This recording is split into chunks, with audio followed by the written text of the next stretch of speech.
Buenas noches, amigos. Les saluda Milton Berrocal, en representación del equipo de investigaciones ocultas compuesto por quien les habla, de Hugo Ocultas, y Hierofante. Las antiguas construcciones de la colonia me han llamado la atención desde niño. Las casas virreinales, con su porte señorial, sus distinguibles portadas, sus fachadas ornamentadas, sus techos abovedados, sus patios y zaguanes, sus amplias y gruesas paredes de quincha, han ocupado gran parte de mi inspiración. En mi ciudad, Lima, hay cientos de casas coloniales que datan desde el siglo XVI hasta el siglo XVIII. Sin embargo, Lima no fue la única ciudad en ostentar este tipo de casas. Trujillo, Chiclayo, Arequipa, Cusco, Puno, etc. Este video abre la puerta a una sección que, desde ya, me quitaba el sueño por compartirla con ustedes.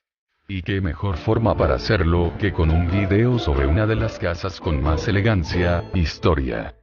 La exquisitez de Lima se refleja en esta construcción, debido a su porte señorial y a lo singular y exótico de la misma. Con ustedes, la casa de Osambela.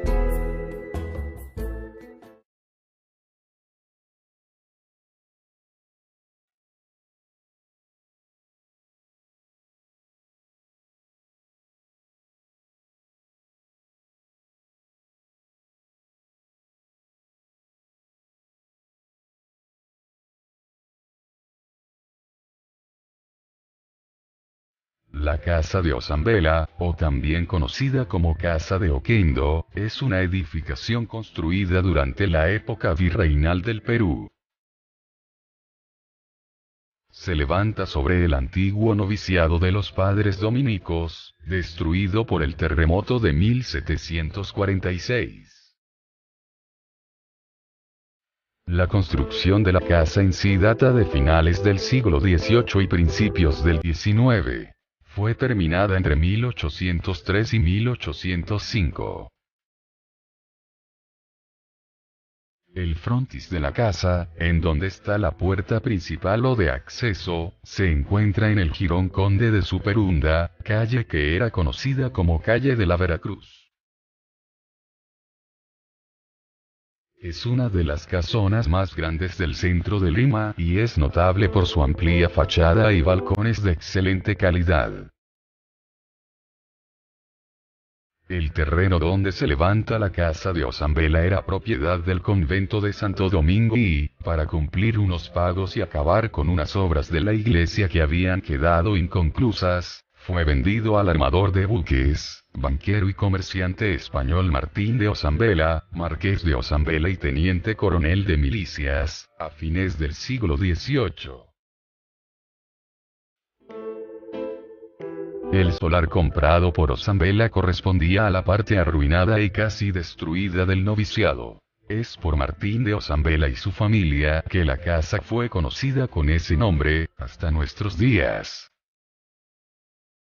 Osambela murió en la fortaleza del Real Felipe del Callao, donde se refugió con otros en tiempos de José Ramón Rodil y Campillo. La esposa de Osambela tuvo que deshacerse de la propiedad para cancelar unas deudas y así, en 1854 el inmueble pasó a manos de José de la Asunción Oquendo, quien era un hombre de mucha figuración, razón por la cual la gente comenzó a llamar a la casa como la Casa de Oquendo, nombre con la que también se conócele a la propiedad en la actualidad. Los Oquendo eran vascos y hubo entre ellos vizcondes y marqueses. María Rebeca de Oquendo, hija de don José de la Asunción Oquendo, fue su última propietaria y a su fallecimiento en 1941 la casa pasó a ser propiedad de la Caja de Ahorros de Lima. Fue declarada Monumento Nacional en 1963. Durante el gobierno de Juan Velasco Alvarado fue sede de la Empresa Nacional de Turismo del Perú, que en esa época era el organismo oficial del turismo en el Perú. En 1979, se convirtió en local del Centro Cultural Inca Garcilaso de la Vega, donde tuvieron su sede instituciones culturales como el Instituto Peruano de Cultura Hispánica y el Círculo Femenino Hispano-Peruano.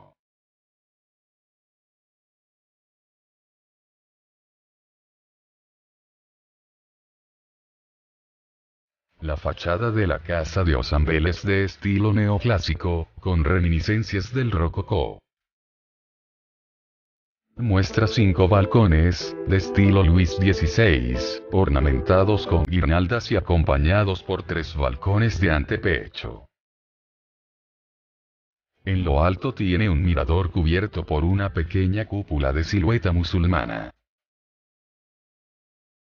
Sobre la cúpula, el arquitecto Héctor Velarde Bergman se expresa de la siguiente forma. Aunque la casa fue terminada entre 1803 y 1805 en su aspecto actual, su arquitectura permanece aún perfectamente dieciochesca y luce mucho de las galas de Luis XVI y reminiscencias de Luis XV. Portada con pilastras neoclásicas de capiteles jónicos con guirnaldas, típicas del estilo, arco rebajado en segmento de círculo, perrillones en forma de copas con flores. Superposición central a la entrada de vanos en 3 pisos con continuidad plástica vertical y de poco relieve a la manera francesa. Es notable que ese sentido de verticalidad se acentúa aún más por el mirador, tan limeño, que remata y exalta, por contraste y con tanta elocuencia, la amplia y rítmica horizontalidad de la fachada.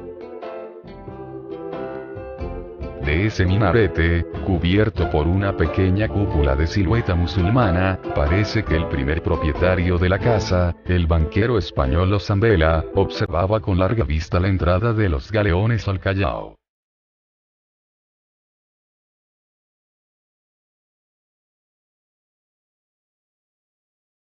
Es una edificación colonial tardía con una mezcla de estilos sucesivos. Su construcción data de finales del siglo XVIII y principios del XIX.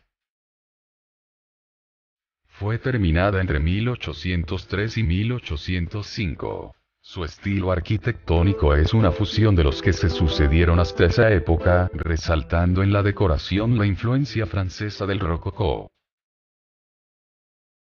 La casa de Ozambela llama la atención de los estudiosos por 2 particularidades que la distinguían del resto de las construcciones limeñas de la época. En primer lugar, a diferencia de la mayoría de casas virreinales limeñas, las habitaciones de la casa están distribuidas en forma paralela a la calle, lo cual hace que su fachada sea lo suficientemente extensa para albergar a 5 balcones de cajón y de estilo Luis XVI. De igual modo, la distribución de sus patios era al revés, diferenciándose del resto de las construcciones de la época virreinal, que ordenaban sus instalaciones distribuidas en profundidad y no en el sentido de la fachada. Su otra peculiaridad radica en sus 4 niveles de elevación, en lugar de 2, el cuarto nivel es un mirador de planta octogonal, lo que estaba prohibido al momento de su construcción, por precaución antisísmica. El patio principal es notable por su nobleza sobria y la magnífica escalera que lleva al segundo piso. El segundo patio, al que se llega por un pasadizo estrecho, es más pequeño y parece más antiguo, tal vez del siglo XVIII.